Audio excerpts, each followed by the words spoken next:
I grew up in Washington, D.C., and when I think about first encountering her work, I don't remember a moment. I remember an ambience, that she was a name that you always knew. I'm certain that I saw work at the Corcoran. I probably saw work with my mother at Barnett Aden. Yes. So, with that gallery and Washington and its Black art spaces, I think that must have been a spot. And as far as her civic life, I always thought about her in her school teacher life. That's right. And her long years at Shaw Elementary. And to me, Alma Thomas was a familiar sort to me. She was like my grandmother, also someone who came from the South. Alma Thomas, Georgia, my grandmother, Alabama. Alma Thomas a little earlier. She went to Armstrong High School. My grandmother went to Dunbar High School. But all of my grandmother's friends from high school became DC public school teachers. And they were incredible ladies. And so in reading in preparation for our time together, reading that Alma Thomas wrote about the use of marionettes in education for her teacher's college, master's in arts education, I thought about what it meant to bring all those treasures and cultural richnesses to DC public school students, to Black children, and to say that their lives should be rich and filled with beauty. Exactly. And that's what fascinated me about her. She had a very 20th century life for a Black woman. I grew up as well among my mother's friends, for whom teaching was their move into the professional class. And I grew up with women who were school teachers, Black women. And that work didn't end at the end of the school day. That's right. Because they were also the women who were our Sunday school teachers, who were, involved in community organizations.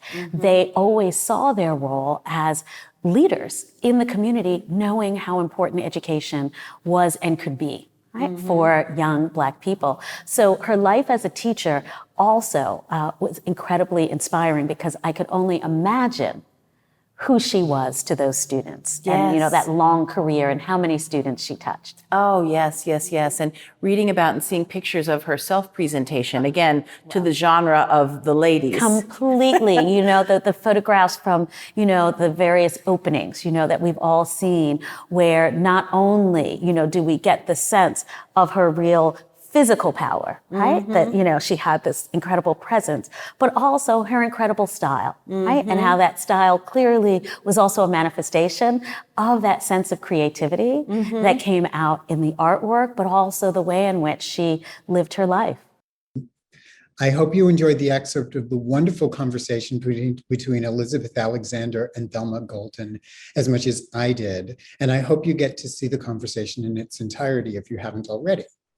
My name is Stephen Nelson, and I'm Dean of the Center for Advanced Studies in the Visual Arts at the National Gallery of Art.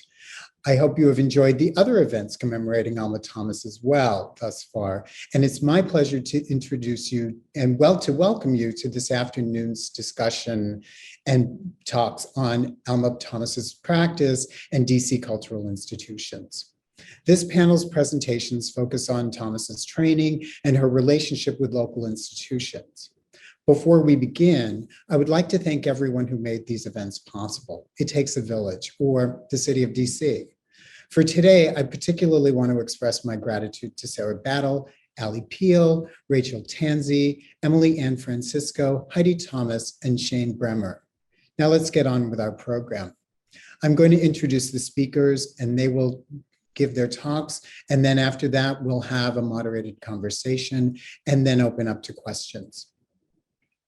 Rebecca VanDiver, Assistant Professor of African American Art and the Dean's Faculty Fellow from 2019 to 2021, Mellon Faculty Fellow in Digital Humanities 2021, is a professor of art history at Vanderbilt University. She's also an Alma W. Thomas Everything is Beautiful catalog contributor. Dr. VanDiver teaches courses on modern and contemporary African American art, the history of women artists, and contemporary African art and culture. Her research focuses on 20th century Black women artists, and more recently, the use of ephemeral print in African American art. She's the author of the 2020 book, Designing a New Tradition, Lois Mailloux Jones and the Aesthetics of Blackness. She is affiliated faculty with the Department of African American and Diaspora Studies, as well as the program in American Studies at Vanderbilt. She received her bachelor's degree at Harvard and her PhD at Duke. Our second speaker, Renee Maurer, is associate curator at the Phillips collection. She is organizing the Phillips presentation this fall of the Alma W. Thomas Everything is Beautiful exhibition. Other exhibitions she has coordinated include Rifts and Revelations, African American Artists in the European Modernist Tradition, guest curated by Adrienne Childs in 2020, A Modern Vision, European Masters from the Phillips Collection and its tour 2017 to 2020, Toulouse-Lautrec illustrates the Belle Epoque from 2017, Gauguin to Picasso, Masterworks from Switzerland 2016, American Moments, Photographs from the Phillips Collection 2015, Georges Braque and the Cubist Still Life 1928 to 1945 from 2013, and Jasper John's Variations on a Theme from 2012. Prior to working at the Phillips, Maurer was a research assistant here at the National Gallery of Art. Our third speaker, Nell Painter, the painter formerly known as the historian Nell Irvin Painter, is the author of The History of White People, Sojourner Truth, A Life, A Symbol, and Creating Black Americans. And she was also the Edwards Professor of American History at Princeton University. She's now Emerita. She lives and works in Newark, New Jersey. Nell's work carries discursive as well as visual meanings, and she makes it in her characteristic manual and digital process. Using found images and digital manipulation, she reconfigures the past and revisions herself through self-portraits. After a life of historical truth and political engagement with American society, her artwork represents freedom, including the freedom to be totally self-centered. In addition to her historical and artistic lives, Nell is also a contributor to the Alma W. Thomas Everything is Beautiful catalog, and she's the author of the 2018 book, Old in Art School, a memoir of starting over. I would like to turn the virtual lectern over to Rebecca VanDiver. Thank you very much. Hello, everyone. I'd like to begin by saying thank you to Dean Nelson for moderating our panel and to the staff at the National Gallery of Art for arranging this fantastic group and event. And I'm delighted to be sharing some remarks today on the significance of Howard University's art department to Alma Thomas. To that end, I'd also like to acknowledge several scholars, Mr. Scott Baker, Professor Teresia Bush, Dr. Gwendolyn Everett, and the late Dr. Trutobia Benjamin for their work in documenting this department's historic legacy. On April 24th, 1966, Alma W. Thomas, a retrospective exhibition, opened at the Howard University Art Gallery. The retrospective pulled Thomas back to her alma mater, where her fine arts training began in the 1920s. She holds the distinction, as some of you may be well aware, of being the department's first graduate. The exhibition marked the start of Thomas's meteoric rise in the art world that would see her become the first African-American woman to have a solo show at the Whitney Museum of American Art in 1972, among other accolades. Throughout her career, Thomas remained happily in Howard's orbit, subject to the push and pull of its increasing gravitational force. Orbits and circles as metaphors and motifs that work their way into Thomas's artistic practice, her social and institutional lives will be discussed by several of the panelists today. And the photo shown here on the right shows Thomas at the opening of her retrospective, standing with James V. Herring and the late David Driscoll, as well as Alonzo Aiden. The significance of Howard's Department of Art and its gallery in the American art scene had grown tremendously since Thomas's 1924 graduation. For much of the 20th century, Howard, known colloquially as the Mecca, was a beacon of Black intellectualism and creative output. A number of formidable Black artists passed through the same classrooms as Thomas. Among them, and it's impossible to name them all here, include Elizabeth Catlett, David Driscoll, Earl Hooks, Delilah Pierce, James Porter, Malika Roberts, Mildred Thompson, and more. Yet, as I mentioned, Thomas had the distinction of being the first graduate, and as such, found herself afforded the benefits of being a firstborn. In the catalog that accompanied the exhibition in 1966, the former Department of Art chairman, James V. Herring, described meeting his first student. He said, quote, "Our initial encounter brought together a youthful teacher, pontifical and omniscient, and a young student, opinionated and not less omniscient. This beginning has given vivacity, character, and richness to an association which has endured." Herring and Thomas both walked onto Howard's campus in the fall of 1921, filled with hopes and aspirations. Herring centered on building an African-American art center on campus. Although a formal art department did not exist prior to Herring's arrival, art instruction had formed an important part of Howard's curriculum as early as 1868. In 1891, the drawing classes that were offered were moved from the industrial department to the normal department responsible for training teachers.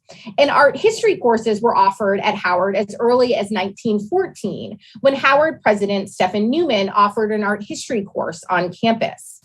But it was not until Herring arrived with an appointment in the Department of Architecture did the seeds of the art department begin to flower. Art historian Elton Fax recalled, quote, "In 1921, a dapper, aggressive young Black man fresh from Syracuse University strode onto the campus with the announcement that he was there to establish an art department. His declaration evoked gales of laughter that must have been heard all the way to Baltimore. The derision came not from the students, but from the administration and some faculty members who should have known better. Nonetheless, Herring persisted and gradually overcame with watercolors, according to Romare Bearden and Harry Henderson, the resistance to art courses on the part of Howard trustees. Herring would chair the department from its 1921 inception through his retirement in 1953. Of course, to grow his department, he needed both students and faculty. Thomas became his first successful student recruit when he encountered her in a costume making class offered in the home economics department, Thomas's initial major at Howard. Herring convinced her to declare a major in art. Thomas's late in life art world success dramatically realized Herring's vision and demonstrated the promise of the historically Black university's studio art education on a national scale. And on screen here, 2 pages from the 1923 Bison, the Howard yearbook. One on the right showcasing Alma Thomas's illustration for the frontispiece for the sororities section, and on the left, a page devoted to Herring's newly founded art school, in which we see a photo of Herring appearing above those of 7 art students whose likenesses are arranged like mother puddles of paint on a palette. The text explains that Herring's department was, quote, not only supplying the best facilities for the study of fine arts in general, but by means of regular courses of study, it equips its students for any special line of artistic work which they may desire to follow. End quote. Herring worked quickly to expand his teaching staff, faculty, and class offerings. By the time of her graduation, Alma Thomas had the choice of architecture and architectural drawing classes with Albert Castle, Arthur Ferguson, James McKay, and Hilliard Robinson, or studio classes in painting, sculpture, and drawing taught by Herring, Gwendolyn Bennett, May Howard Jackson, Madeline Rosa Ward. Current Howard University Dean Lisa Farrington has elsewhere discussed the key role that women artists played in the Department of Art's trajectory, both as students like Alma Thomas, but also as instructors. So much importance is often placed on achieving African-American firsts. And Howard University's Department of Art predated the establishment of similar departments at peer institutions by at least a decade. I think it's also important to think about some of the excitement and challenges of being in a newly formed department. We would have surely been facing administrative, institutional, and enrollment challenges. On screen here, some examples of Thomas's costume designs that she produced while an undergraduate. During her time at Howard, Thomas's classmates included James A. Porter, who became the department's second graduate in 1927 and who would join the department's faculty in 1928. On screen here is a life drawing Porter produced while a student that was recently sold at auction, evidence of the life drawing classes that these students would have taken. When May Howard Jackson was teaching, Herring made sure to hire models from the Corcoran Gallery of Art who would come to campus twice a week. Significantly, Thomas's tenure in the Department of Art at Howard predated Herring's hiring of James L. Wells, James A. Porter, and Lois Maylou Jones, the triumvirate of faculty who would shepherd the department from the 1930s through the 1960s. While she did not benefit from Wells, Porter, and Jones as instructors at Howard, Thomas would acknowledge these contemporaries as friends and sometimes rivals as the years progressed. In 1924, she graduated, and on screen here we have her yearbook page with her quote saying that she will delve into art post-graduation, and the quote that will be much discussed during this citywide celebration: what is more far-reaching than beauty? Following her graduation, the June 14, 1924 Washington Tribune reproduced the middle of her capstone triptych shown here on the left, along with a short article that was detailing the happenings in Howard University's art department. In many ways, this combination of Thomas's work as a graduate, published after she graduated, with an article detailing the activities of the Department of Art, fixes Thomas to the department and its legacy. After Thomas graduated, she took a position teaching art at Shaw Junior High, less than a mile south of Howard's campus. The grounds of her alma mater, particularly the Gallery of Art, remained one of her regular haunts. Alonzo Aiden, Herring's partner, served as curator of the gallery, which had opened in 1930 in the basement of the Andrew Rankin Memorial Chapel shown here on the left. The gallery's exhibitions of African, American, Japanese, and assorted Western art reflected Herring's approach to art instruction, which included a broad education in artistic traditions, both Western and non-Western. Herring shared with Alma Thomas and James Porter this wider approach to the training of African-American artists in Western art, and the pair sparred with their Howard colleague Elaine Locke, who in the 1920s and 1930s was championing the African-American artist's embrace of African art. Although she was a regular at the gallery and friendly with this new cohort of faculty on campus, Thomas appears to have sidestepped this aesthetic debate as she pursued her teaching career.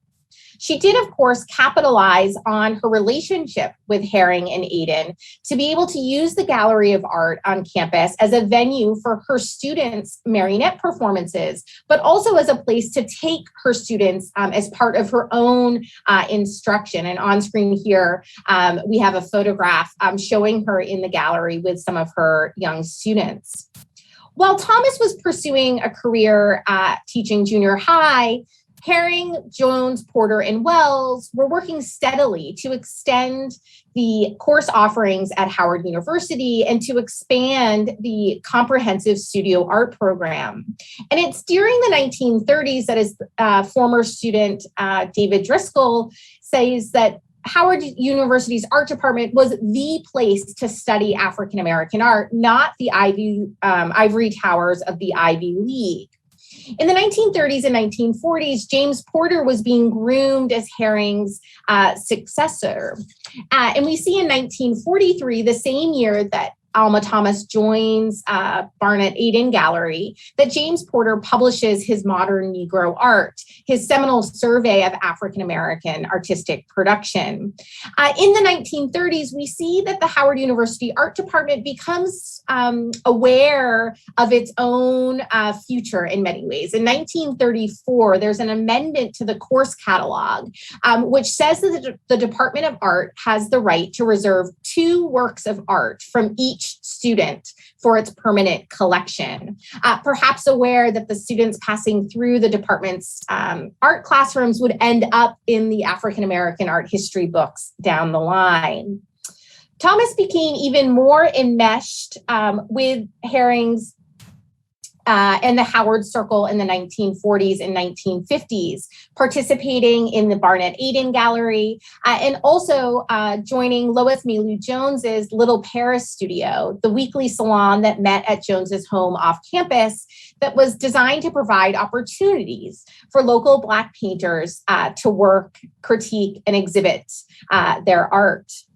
In 1960, when Thomas retired from Shaw Junior High, she found herself in a position to explore her artistic practice more fully. Herring had retired just a few years before her in 1953 and explained that when she retired, her retirement was, quote, has not been from, but into art. In 1970, at the age of 75, in 1966, Thomas received the invitation from James Porter, her former Howard classmate turned professor turned department chair, to mount the retrospective at Howard University. This project offered Thomas a way out of her arthritic doldrums, and it also provided her an opportunity to return to her alma mater. Many of the pieces exhibited in this retrospective showcased the short brushstrokes that would become her signature painting style. It's fittingly that after this retrospective closed at the end of May, the 42nd annual student exhibition opened next in the gallery. Thomas, the department's first graduate, regularly supported Howard students via scholarships funded by the sale of her paintings and her retirement pension.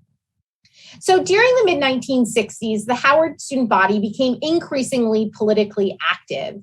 And following the rising Black power and Black arts movement, students began to call for the university to adapt a more Afro-American orientation. This spread from the December 1971 issue of Ebony magazine, detailing some of the changes happening on the art building on campus. And the political agnosticism of the Department of Art and Gallery ended with Herring and Porter's deaths in 1969 and 1970, with Jeff Donaldson being appointed chair of the department in 1970. Despite the lack of political or perhaps Africanized content in her paintings, Thomas retained a revered status within the Howard community. In 1975, the university conferred upon Thomas its Alumni of Achievement Award, citing her distinguished postgraduate contributions in the fields of art and colorifics. 3 years later, efforts to revive Thomas during open heart surgery failed, and she died on the operating table at Howard University Hospital. Fittingly, for the shining star of Howard's art department, her memorial service was held in Andrew Rankin Chapel, directly above the original Gallery of Art. Howard graduate and Barnett Aiden director Adolphus Ely delivered one of the funeral tributes that undoubtedly touched upon how Howard was a constant in Thomas's life. The varied and simultaneous intellectual and artistic trajectories, both of Howard's first graduate, Alma Thomas, and its growing department, points to the ways in which Howard University's Department of Art has left an indelible mark on shaping the contours of 20th century African-American art. I'd like to hand the torch over to Phillips curator Renee Maurer. Thank you so much, Rebecca, and thank you to the National Gallery for this invitation. Alma Thomas lived and worked within a broad and complex social networks of institutions in Washington, D.C. that included the Phillips Collection, Howard University, Barnett Aiden Gallery, and American University. A central player in a series of art worlds at a time when the city was largely segregated, Thomas collaborated with leaders of these cultural institutions, intersecting her professional and social inner circles in DC's local art scene. This presentation will link relevant relationships which came together during Thomas's developmental years as an artist and grew from connections made initially between the Phillips Collection and Howard University. In 1921, when Thomas began studies at Howard, the cultural landscape of DC was shifting. That year, Howard hired James B. Herring, who designed the institution's first formal fine arts department, and Duncan and Marjorie Phillips opened the nation's first museum of modern art, now called the Phillips Collection. Thomas later earned the first fine arts degree at Howard and began teaching at Shaw Junior High School, a public school for Black students in Washington. The Phillipses' support of Howard began in 1930, when Herring opened the Howard University Gallery of Art. Howard's newspaper, The Hilltop, lauded the Phillipses' generous loans to the Gallery of Art's inaugural exhibition, and a mutual exchange began between the institutions.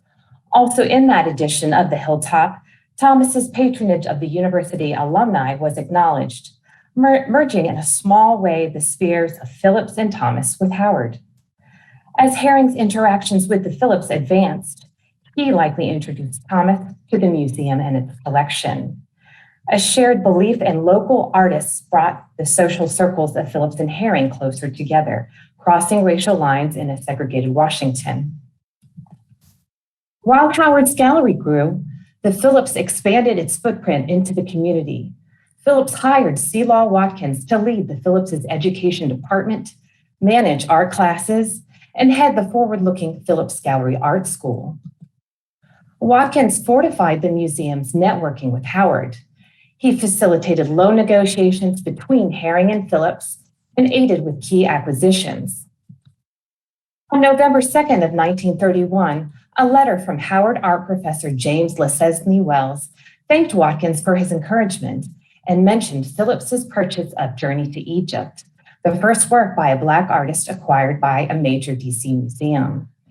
In January of 1932, Watkins lectured at Howard on modern art and declared Wells a pioneer. The museum's interest in Wells resonated with Howard's supporters, like Thomas, who was close with Wells and would collect his art. In the 1930s, Wells, Watkins, and Robert Gates, who taught at the Phillips Gallery Art School and who would become Thomas's teacher, exhibited together at the museum's Washington Room, a space devoted to local artists. While reaching into the community, Phillips and his staff collaborated with public schools throughout the district. As Shaw's art teacher, Thomas likely visited the Phillips collection in December of 1935.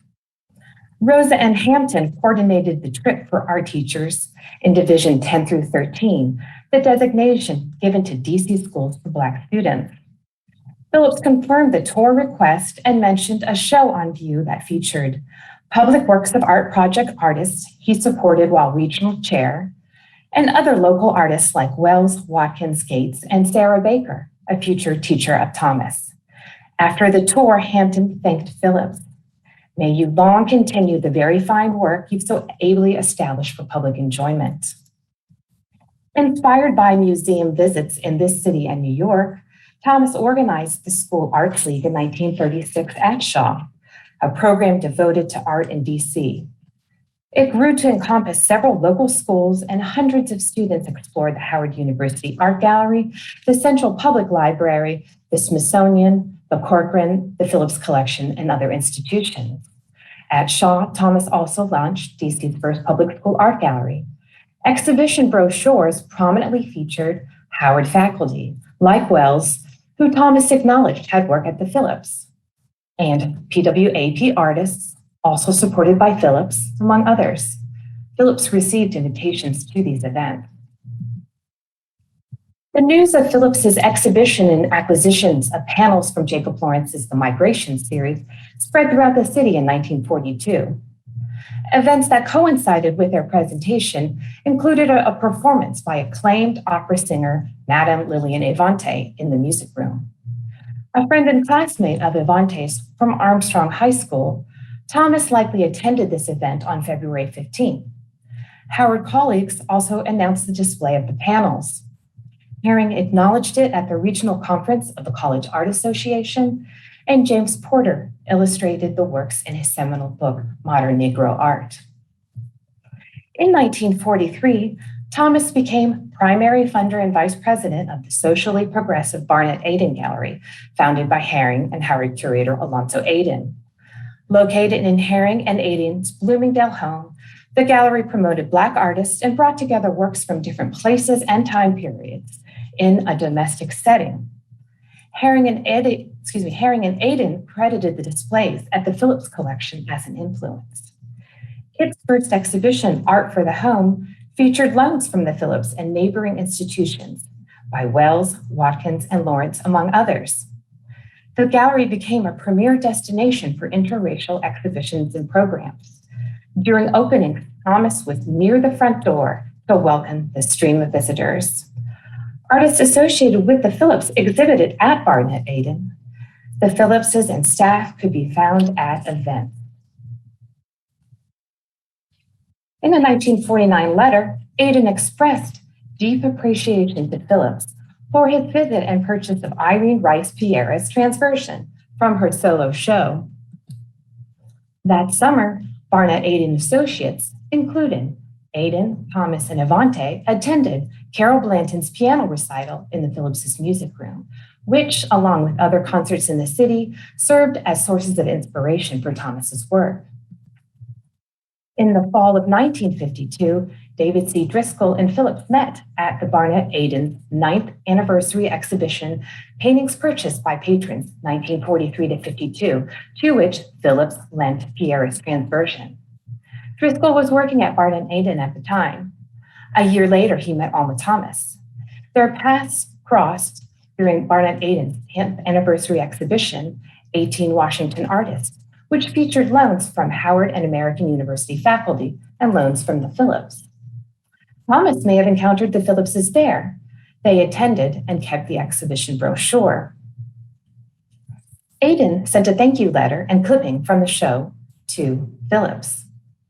Thomas and her former student, Bill Taylor, also promoted the Phillips to Driscoll, which he visited with his teachers from Howard and with Thomas. While still teaching at Shaw, Thomas took painting classes at American University from 1952 to 57. Thomas benefited from the network of her teachers at American. Gates, Baker, Ben Summerford, and Jacob Kanan had firm ties to Howard, Barnett Aiden, and the Phillips through exhibition opportunities, art acquisitions, and art training. Watkins had built a bridge between the Phillips and American, fortified by his merger of the Phillips Art School and AU's new modern art department and gallery. Students divided their time between academic courses at the university and drawing and painting classes at the Phillips.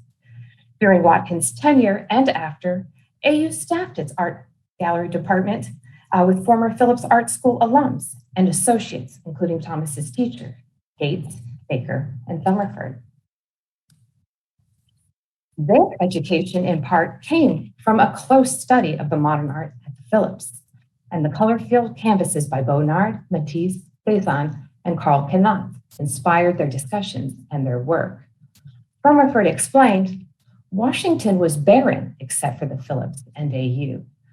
Keenan would later say, the big influence in this town was the Phillips Gallery on artists. Phillips supported Gates, Summerford, Baker, and Keenan, and during the summer of 1952 presented their work in an exhibition of paintings by a group of Washington artists, which Thomas would have seen. An acquisition Phillips made in the mid-1950s influenced Gates and Keenan and later pushed Thomas towards abstraction. Thomas said, Cezanne's unfinished painting of a landscape, garden at Les Louvres, gave me the idea of using color to structure a painting. Also in the 1950s, the Phillips began exhibiting and acquiring art by Pollock, de Kooning, Gottlieb, Stamus, and Nicholas Tschall, whose colorful, patterned surfaces, according to Driscoll, were influential to Thomas. Thus, through her teachers and her museum visits, the Phillips collection filtered through the art of Thomas.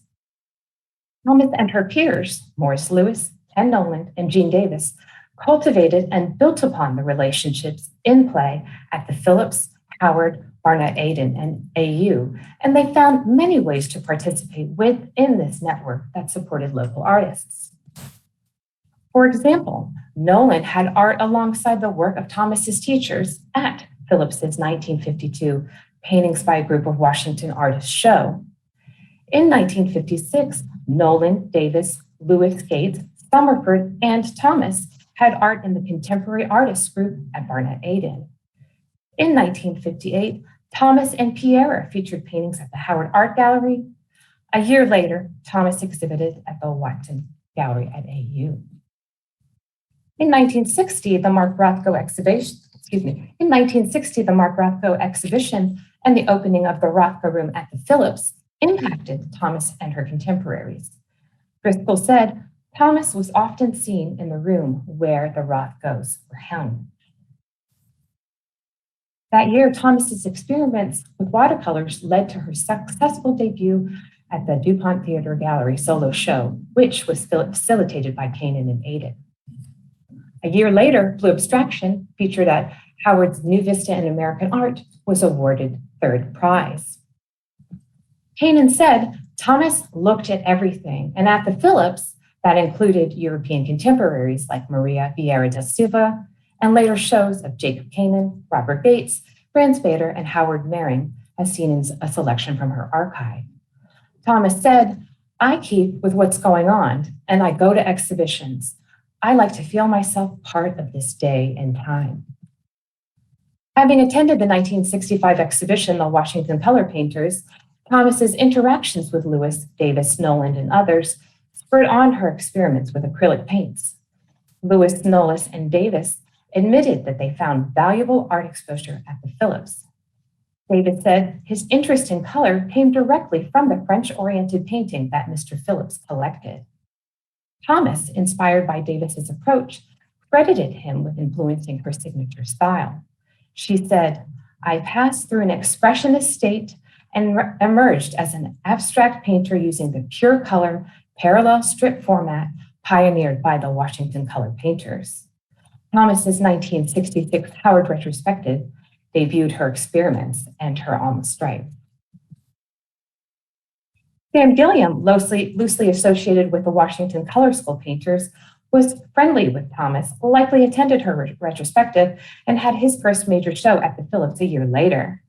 From Thomas, Gilliam learned the necessity of social networking in DC. He said, if there was anybody doing anything, Alma would call you and would talk to you. In Washington, you spend as much time visiting people and talking to go forward with something. At the end of 1971, Gilliam, Thomas, Nolan, and Davis, and several contemporaries exhibited at the Phillips in a small loan exhibition of Washington artists. Thomas featured an acrylic watercolor there related to her atmospheric effect series. Thomas kept the brochure and the flyer for the concert in her archives. In her writings, Marjorie Phillips noted Thomas's work as very nice. Reviewing the exhibition for the Sunday Star, Benjamin Foragy reflected all of these artists were nurtured on the paintings at the Phillips. Later, Gilliam observed that Thomas responded to the Rothkos, the Lewises, and the Nolan in the collection. Inspired by Phillips's support of local art, Thomas's dealer, Franz Bader, in 1976, donated Breeze Rustling Through Fall Flowers to the museum. Bader wrote to the then museum director, Lachlan Phillips, son of Duncan and Marjorie, I know Miss Thomas is very happy to be represented in your collection. Lachlan wrote to Thomas that her painting was hanging steadily since its arrival, bringing pleasure to staff and visitors alike. As the Phillips prepares to host the exhibition, Alma Thomas, Everything is Beautiful, it is interesting to consider the DC art scene that surrounded Alma Thomas. As she became involved, cultural leaders at the Phillips, Howard, Barnett-Aiden, and AU had initiated key relationships and collaborations that later forged a larger community in support of local artists. Thomas nurtured these connections, took what she needed from various circles, gave back to them, and helped to interweave them, believing that art was for all time, it is of all ages, of every land. Fluidly navigating through art worlds to move forward and promote change, she recalled, when I came to Washington, that was segregated, and New York, that was segregated. But I always thought the reason was ignorance. I thought myself superior, and I kept on going. Culture is sensitivity to beauty. If everybody were cultured, we would have no wars, no disturbance. There would be peace in the world. Thank you. And now I pass the virtual mic over to Professor Nell Painter. Welcome. Thank you, Renee. And thank you, Rebecca VanDiver. Those are so fascinating. You taught me a lot that I didn't know about context. So I want to thank the Wilmerding Symposium and the National Gallery of Art, and to the organizers for this gorgeous Alma Thomas exhibition that we're commemorating these days. I am really honored to take part, and I'm doubly delighted to join you on this panel hosted by the essential art historian, Stephen Nelson. You're going to be hearing a great deal about Alma Thomas and her art within the crucial context of art history, American cultural history, art in Washington, D.C., and especially and most importantly, the formal qualities of her amazingly original art. I want to pause over that last part, the amazingly original formal qualities of her art, because my comments bear on part of how it was that she was able to make amazingly original art at a time when so much of the energies of Black artists, of women artists, had to go elsewhere into proving one's abilities as an artist, that is, showing that one had mastered or mistressed the skills of the craft, here painting, or into addressing the injustices of American society and showing one's race pride. Alma Thomas resisted the call to display her mastery, mistresy, and to critique racial discrimination. Her art is proudly autonomous, unmistakably her own. How did she manage to do that in the 1960s and 70s, well before the 21st century softening of barriers and quietening of demands for proof? I believe that her age, her old age, her being the oldest person in various settings, gave her psychological and material advantages that undergirded her freedom to make her original art all her own. As an old woman artist myself, I also recognize the freedom that age brings to women. Freedom to spend your own money as you please, because you're more likely to have money when you're old than when you were young. Freedom to do what you want to do, even if other people don't see your point in wanting to keep on doing it your way. Alma Thomas, born in 1891, was in fact older, often very much older than the people who shaped her education and advancement. Only in her 1920s study as a Howard University student was she younger than her teachers, and already even then in her 30s, she was likely older than her fellow students. At Howard, she knew two senior artists, the teachers like Lois Mayu Jones, 1905 to 2000, and James A. Porter, 1905 to 1970, both born a decade and a half after Thomas. James and Porter were skilled 20th century modernists whose refined work of technical mastery, mistresy, has not been widely exhibited in decades. It's as though their very expertise has damned their work as passé, especially in contrast with what was carelessly termed Thomas's spontaneity and naivete. Thomas's first steps out of obscurity took her 5 miles northwest of mostly Black Howard University to mostly white American University. The trip took her from Porter and Jones's pre-war styles to the post-war Washington Color School of the white painters Morris Louis, 1912 to 1962, Kenneth Noland, 1924 to 1910, and Jean Davis, 1920 to 1985. Thomas knew Jacob Kanan, 1909 to 2001, not only as her American University teacher, but also as a paid personal hands-on critic.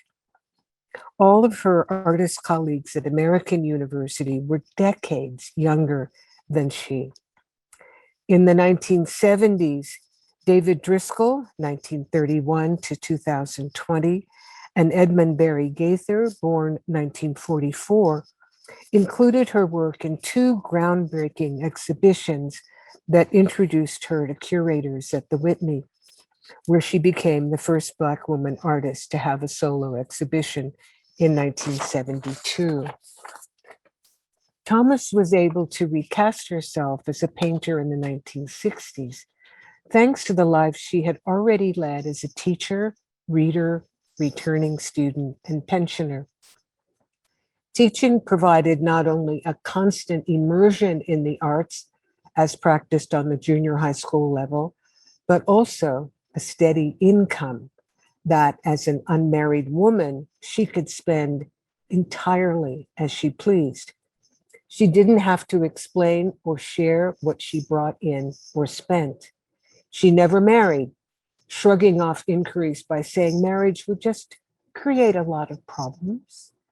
Plus, she was liberated a long time ago. Thomas's own money paved her way in the world, money allowing her to attend summer school at Columbia University Teachers College in the 1930s, and money in the 1940s to financially sustain the Barnett Aiden Gallery, where she first showed her work in a professional gallery setting. She had the money for a European trip in 1958. The art world doesn't like to talk about money, preferring the pretense that good art always makes its way by and of itself. But Alma Thomas's money made it possible for her to make and show her art over the course of 4 decades.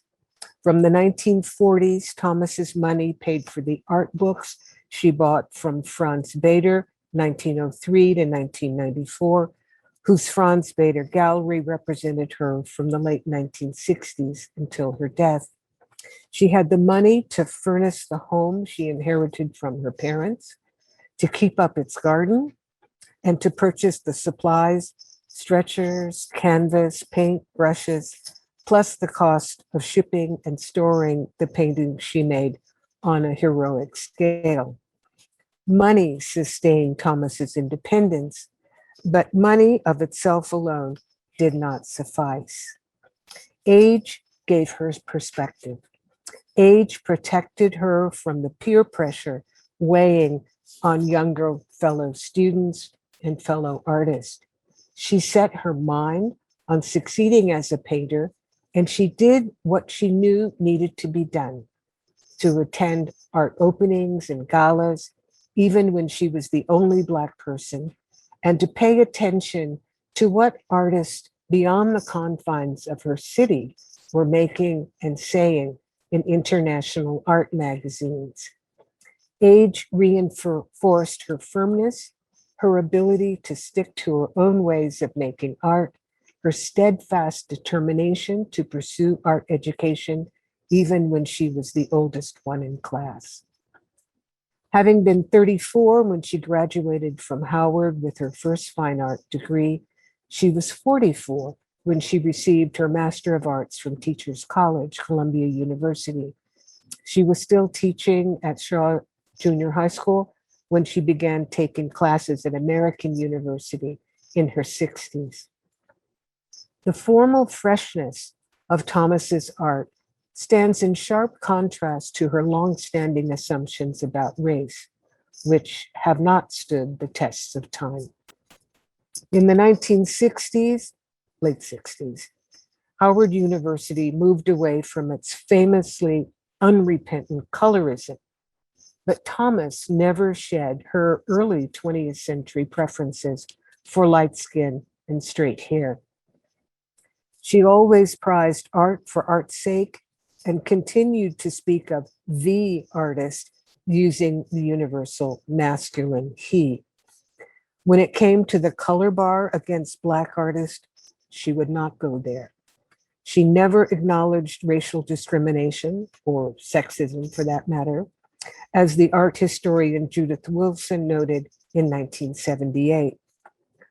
While protest shoved Alma Thomas forward, her own aesthetic conservatism made her race and her sex acceptable in the early 1970s and kept her buoyed long enough for people to focus, lots of people to focus on the originality and strength of her painting. In the 60 years since Alma Thomas began painting full-time, aesthetic tastes have changed, barriers in the art world have lowered, and yet one thing has not budged. Thomas, an old woman artist, is still remarkable for being old and for being singular because of being old. In an art world still oriented around youth, an old artist's success still seems unusual. Unusual she still is, but also, and mostly now, thankfully, for her amazingly, singularly, originally fabulous art, which is all her own. Thank you. I turn it back to you, Steve.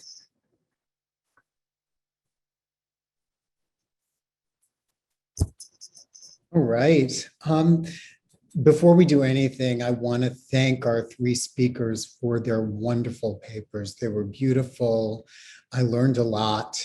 And there are some really great through lines through which we can start to talk. And two of them are the ways in which Alma Thomas intersected with so many different institutions. And so what Rebecca and Renee, you both brought out, is this really interesting sort of context through which Thomas moves through the city, but also you both do these remarkable horizontal histories of her and certain institutions. So in, Rebecca, in your case, it's Alma Thomas and Howard.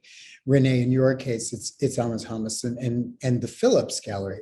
And then Nell, you bring it home when you start talking about her age and money and how that enabled some of these intersections that we're talking about.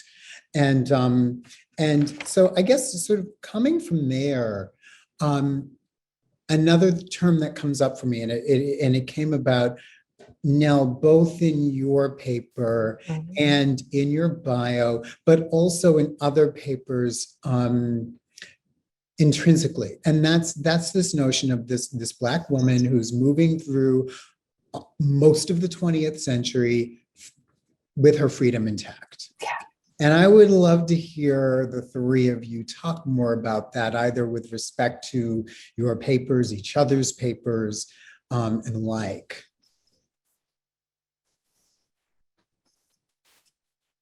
Well, I'll say something here. Anyone can. One of the things that really struck me about Alma Thomas is her personal autonomy in addition to the autonomy of her art. She worked in the way she wanted to work from the 60s on, which is singular. It's her art. You know Alma Thomas's art when you see her art. Which I think is part of the gift of her age, that she was a mature woman. She was not subject to the winds of fashion or the times that she was in. So I really wanted us to focus on that, because so often we omit everything that is not race or not gender in the identities of the artists that we talk about. I know that you don't do that, Stephen, and I don't know Renee and Rebecca's work closely enough to know whether or not you're focused on these other things. But one of the things I really want us to appreciate about Alma Thomas is Alma Thomas as herself. We know Alma Thomas as a Black woman painter. We know Alma Thomas as a woman painter. We know Alma Thomas as a color school painter, a 20th century painter, a Washington, D.C. painter, but also she was herself. You know, I've long had to deal with questions of Howard University's colorism, and she was one of the villains in that. But she was also a fabulous painter. Yeah. Rebecca or Renee?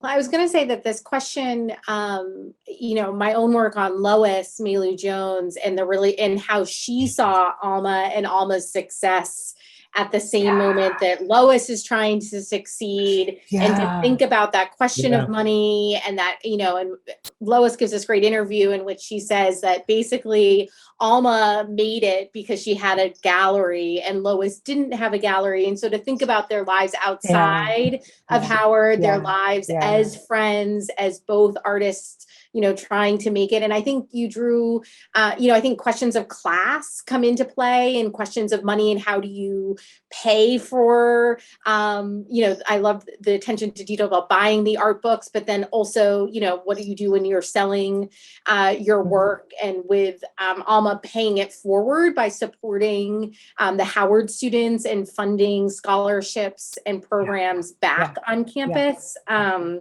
So yeah, I mean, I think this question of what, trying to do the art world on their own terms, and in DC in particular, what that means as you're navigating these different circles, as Renee was also talking about, because you have not only Howard, you have the Phillips, you have, American, where she's at, you also have sort of this international diplomatic set in the 60s and 70s. And as Black women trying to sort of be a part of that as well. So, yeah. I mean, that's really so true. And it was just interesting to sort of see where we could find Alma Thomas in relationship to the Phillips, and then also see a little bit more about, who she was friends with, who she exhibited with, and how much they all exhibited together in all these different art galleries, and just to learn that who she supported, who supported her. It was just a wonderful sense of community that these artists had with one another, and there was a lot of support in DC for them. Yeah, and it seems to me, because I've not done any of the amount of work on Alma Thomas that the three of you have, even though I flirted with writing a dissertation on her back in the day. And I coveted her house here in DC. That's another story. But she, I'm really interested in what you were all able to draw out, because in a way, she also, doesn't, other than the fact of her work, which is far more sort of logical and technical and complex than people so often gave it credit for. People called it immediate, and to dispel that, all you have to do is look at it, right? And look at it closely. But I'm really interested in hearing the three of you talk about your way in, because in a certain way, as much as there is not as much, right, as there might be for some of her male peers. Like, there's all this material, there's all this stuff. And with her, there's less. And so would love to know how the three of you navigated that.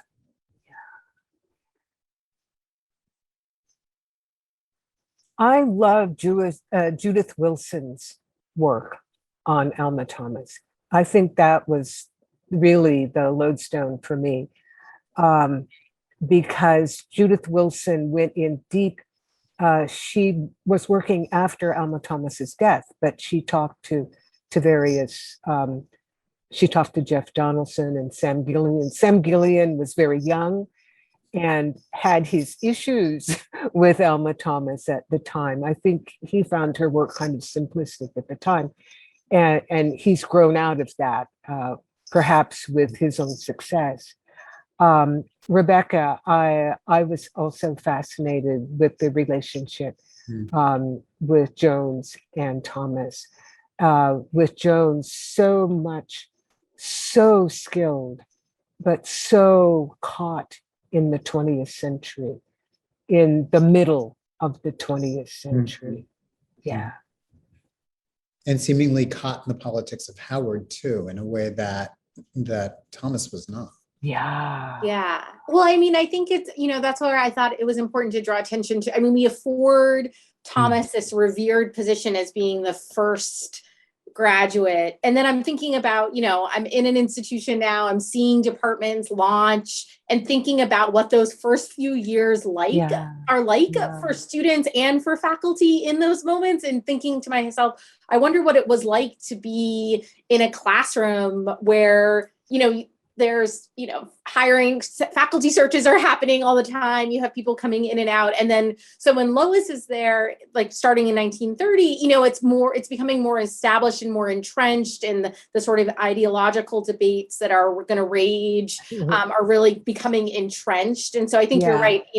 Lois unfortunately can't escape all of it, although I would say she tries. Yeah. But to go to your earlier question, Stephen, what strikes me is the way in which so many of these artists were charged with being their own archivists, and that the way in is through their archive, that now lives, in the case of Alma Thomas, at the Archives of American Art. But then also, even with the advent of this exhibition, on Instagram, I was texting with Seth and Jonathan, the curators of the show, because they've identified one of the photographers and sort of attributed it to John Simmons, who was a Fisk student, and to think about all of the new things that are going to come out now with a project like this that was such a close look at her life, and what all new avenues of scholarship are going to come out of it, because people are going to be paying more attention to what she left in the archive, and then, adding to it, I think, in really specific ways. But for me, it started with sort of thinking about how meticulous she had been in keeping things for us to be able to tell these stories now. I would absolutely agree. I mean, the archives of Alma Thomas's papers were an essential resource, and it was interesting to see what was there and what was not there. There wasn't an abundant material of Phillips' collection, archival things there, but there were some. And it was interesting to see, the news clippings in the archives, and note what was cut and what was cut out, just in terms of what she highlighted and what she didn't highlight, and why. And then also, the Phillips is digitizing their archive. So that made it helpful to sort of dig in a little deeper and offer kind of a perspective of who was at the Phillips during the time, what performers were at the Phillips, what were their connections to the founder, and then assume connections to Thomas in that route. So, and then also the newspaper, historical newspapers from the DCPL, how that's all digitized. I mean, doing that was really helpful to sort of set the scene and figure out the players in the room. Yeah, and it's beautiful. And what the three of you have done is to look at that, because that's a teaspoon. I mean, there are things, right? There are these disparate things, which is sort of any archive, right? But when we think about someone like Alma Thomas, and I think Black artists in many ways generally, when there's not, during most of the 20th century, when there's not a hugely robust Black art press, right? When Black papers mention them by name, but then probably don't say much more. So we know that Alma Thomas was at X place at Y time, right? But then the three of you were able to start filling in those blanks. And the whole exhibition does that, right? It starts to fill in these blanks. I mean, it's a forensic project, right? It's forensic, it's archaeological, and it's brilliant in many ways, but especially in that way, where they brought, Jonathan and Seth and the rest of you, as contributors and people bringing it to different places, brought so many things to light that 5 years ago we just didn't know. No, I mean, and it's all there, but it was this sort of putting together of all these pieces, right? That I think gives us, something that's more than the sum of its parts. And I think that that's crucial, and sort of thinking about what we're looking at today, because what you've done, even in these three talks, we get this whole spectrum of relationships, and also the rhetorics that many of us, especially as women, as Black people, as some combination of all of it, have to deal with. You're the first, or you're the only, or you're the oldest, and all of those, and I think that all of those things came to bear for us in so many beautiful ways in your papers. And along those lines, I loved, we can draw a line from when Rebecca, there's that quote, her retirement has not been from, but back into art. Through Renee's beautiful talk about where she was moving and everything, which really belies the notion of the Washington art scene was as segregated as we might have thought it was. And I think that's especially true after 1963, 1964. But then Nell, you come in and she did what she knew needed to be done. And I was like, okay, there's our arc. Yeah, and she had the money to do it. She had the money to do it, right? And so, and drive and the tenacity also. But she's so impressive and such a role model, I think, for many people. She just kept going. Nothing stopped her, no barriers, just moving ahead.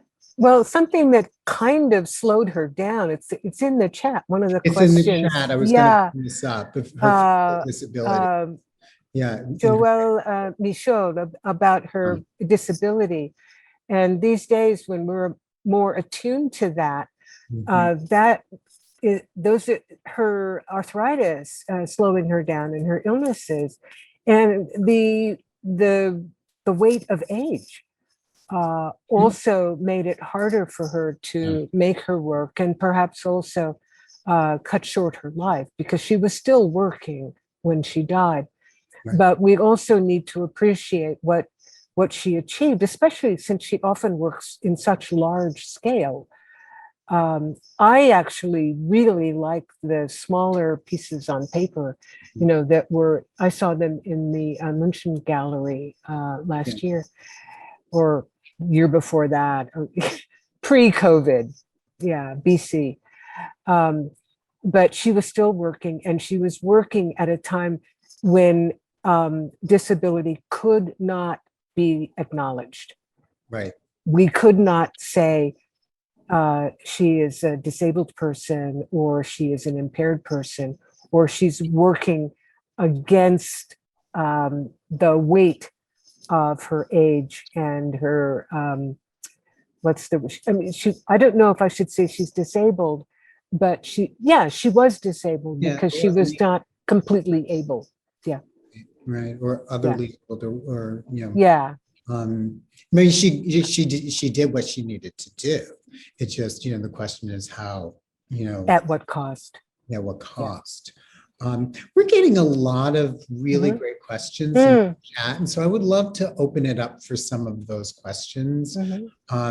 There was the one from Joelle Michaud about the physical disabilities. I also want to sort of acknowledge Jonathan Frederick Walls, who reminds us that, Abe for the show, Jonathan Furman, thank you. But also, for reminding us that Thomas's youngest sister, Jean-Marie Thomas, was a librarian at Howard, and she organized a lot of the materials for the Archives of American Art.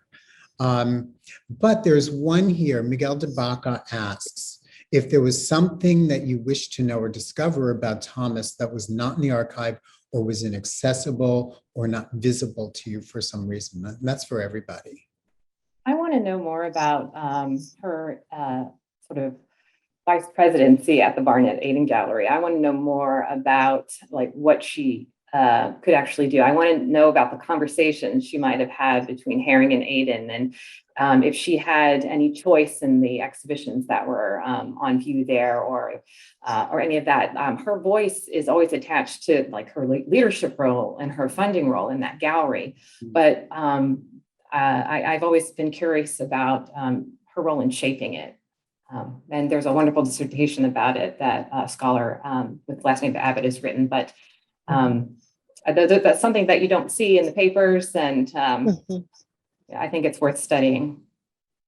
Yeah.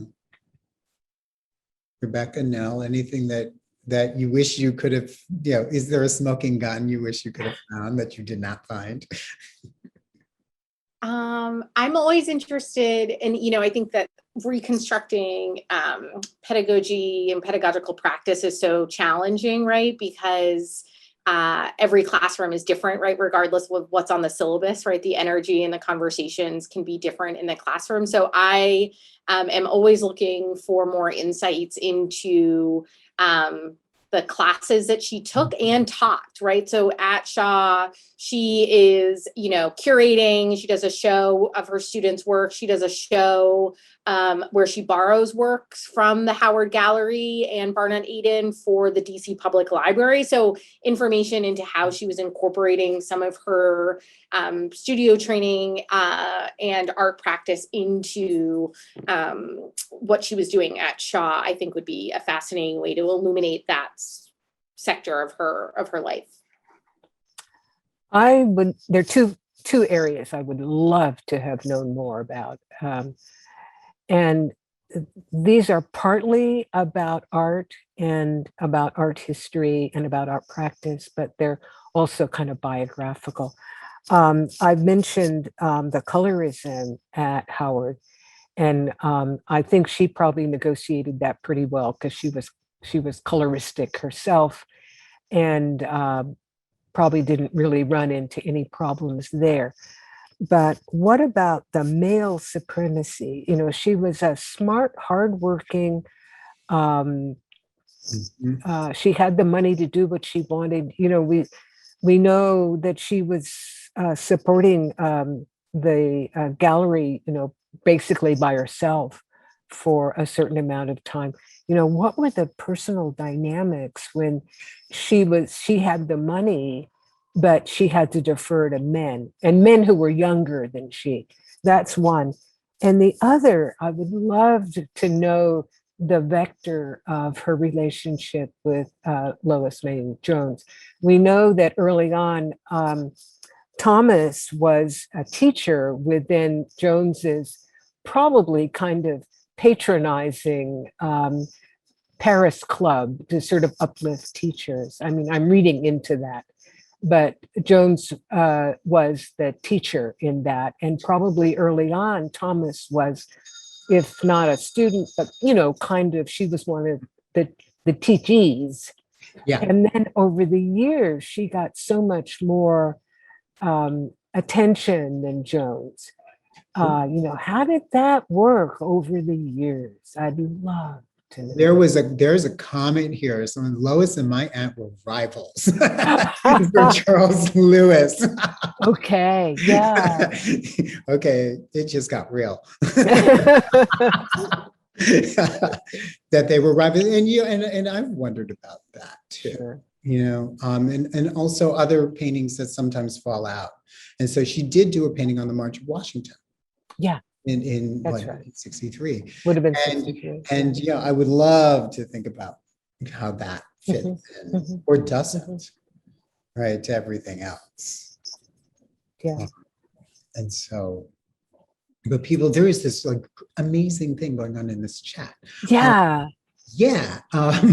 Let's see. Let me go on. We've got a question about the project with Jonathan and Seth are talking about chat. Yeah, there's also a question about whether she was married. And I purposely put that in to kind of say, oh, we don't know. We don't know if she was, she probably was asexual and devoted to her art. But if there was more to it, I wouldn't be at all surprised if she was a deeply closeted gay person. Yeah. Well, I mean, the other sort of, if we want to talk about the pink elephant in the room, a lot of the spaces that she moved in and out of were queer spaces. Sure. Avanti's place, Barnett Aiden. Oh, that's right. Those are queer spaces. They were a couple, weren't they? But Aiden and Herring? Yeah, Aiden and Herring. Yeah. They were a couple, weren't they? Yeah. Yeah. And so, and Howard had its, queer stuff going on. Howard. And, and we don't talk about that. Yeah. Talk about that. And how do people, how are people moving in and out of that? Thomas, Jones, everybody. And what does that look like? It's a hot mess. Yeah. And that's, I think for me, that's the thing being Yeah. good. I got a message saying that someone wrote that my aunt was married for one night. Yeah. Yeah. So yeah, she was married. Yeah. And so, but we're getting more questions. But Yeah. also while we peruse questions, if there's anything in there y'all like, just go there. So I can jump in yeah, on the Lois, please. the Yeah. Lois and Jump Alma in. situation. I think it's so I also think that it's that where Thomas remains in Howard's orbit, right? She's teaching just south of campus. She's living nearby. She's interacting with Herring and Aiden outside. Mm-hmm. Lois is trying to rise in the ranks. She is, she's trying to, get raises, be promoted, work. She has to work through the Howard institution. And she found herself continually stonewalled by Porter, first by Herring and then by Porter. And Porter and Herring and Thomas are tight. So I think that's, so, I think that, and Stevens or Jonathan points out in the archive that there is tension between Alma Thomas and Lois Mailou Jones. And I think some of it is, I think that Lois, they're active, they're in the same circle. I think you're probably right about some of the stuff around the Little Paris studio and how that was organized. But I also think that, they're together, but they also are both trying to achieve something on their own, right? And so I don't think that it's as, and I think that for Lois, in some ways, she saw it as a zero-sum game. Like one person was going to get it, and Alma got it, and she's stuck at Howard, not being paid, being told by the deans that she can't go up for promotion, right, and all that stuff. And that has to bring up a lot of feelings. So I'm not surprised that we see that plays out. And I also don't think that they have to be friends, right? I don't think that because they're both part of the, I know that's not what you were saying, but it's this idea that, like it doesn't, that they can be doing different things. So, also, there's this different ways there. Jonathan talked about, I think it's in Jonathan. The big break takes place in 1952 when Thomas, quote unquote, betrays the academic tradition by switching to courses at AU. And, I have friends who, vineyard friends. I'm not a vineyard person. No.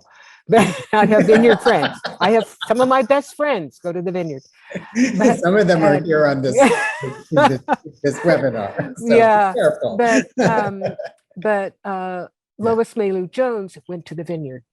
She continued going to the vineyard. So she was in that Black Vineyard stream. And Alma Thomas, after going to American University and then changing the way that she did her work.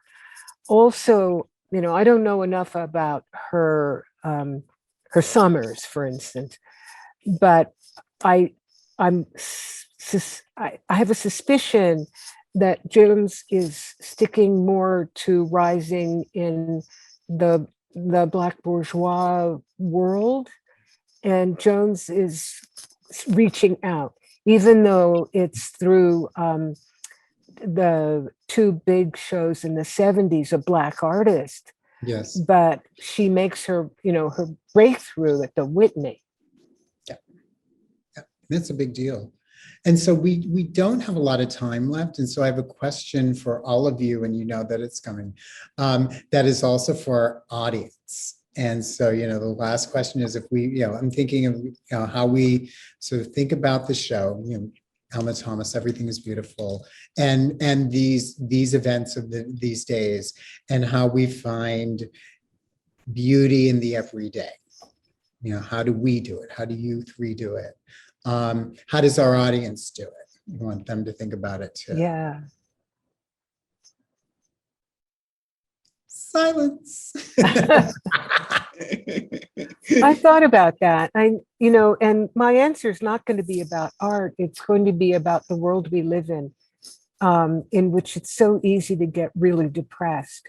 But for me, I have been happy in how our United States world has opened up since last year, since 2020.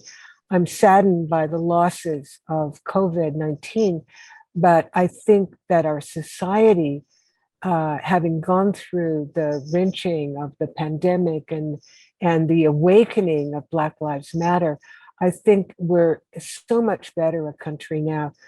I don't even want to look forward to what the Republicans might, or I shouldn't have said that, to what they might do to us, but just savor the moment in which so much more is open and so many artists of all sorts are doing so much fabulous work. Yeah.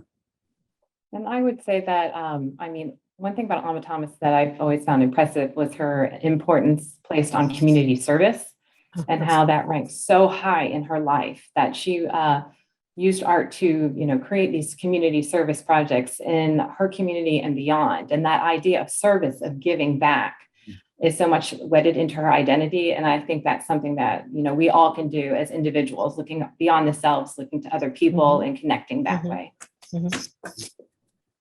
Rebecca.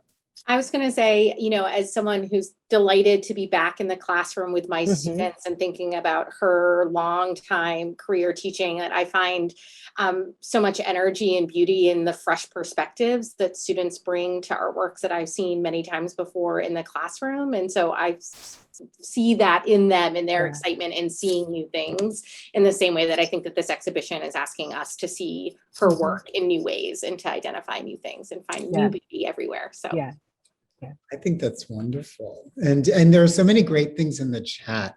For me, it's details, just sort of seeing the detail in my garden. Or, generosity. Generosity, other exhibited towards others or towards ourselves. Or I'm lucky, I can look out the window and see beautiful things every day. Or go into the gallery and see something amazing.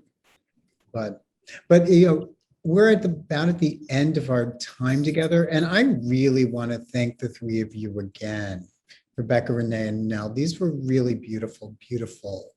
Thank you, Rebecca. Thank you, Renee. Thank you, Stephen. Thank you, Rebecca. And I just, and they were so kind and so generous and so brilliant. And it's exactly what you want in a panel. And thank you, for the conversation we've had. But I also want to thank, Jonathan and Seth for their show. I want to thank all of you for joining us. We have a lot of people here. And I hope that you get a chance to attend the other events associated with what we're calling Alma Fest. Yes. And if you're in Washington, take a walk up to Logan Circle and, take a walk by her house, which is at 15 MP Northwest. You might see me standing there wishing that it was mine. And please go see the Chrysler show, which is up on view for, I guess, another week. It's gorgeous. I had the wonderful opportunity to tour it with Seth. And then please, at the end of October 30th, come by the Phillips collection, where we'll have the show on view through January 23rd. Wonderful. And I also want to put a plug in for our next panel, which is The Nation's Capital in the Time of Alma Thomas. And that begins at 3:00 this afternoon. And if you don't attend, we will judge you. So thank you, everyone, and enjoy the rest of your day. It's been great. Thank you. Thanks, everyone.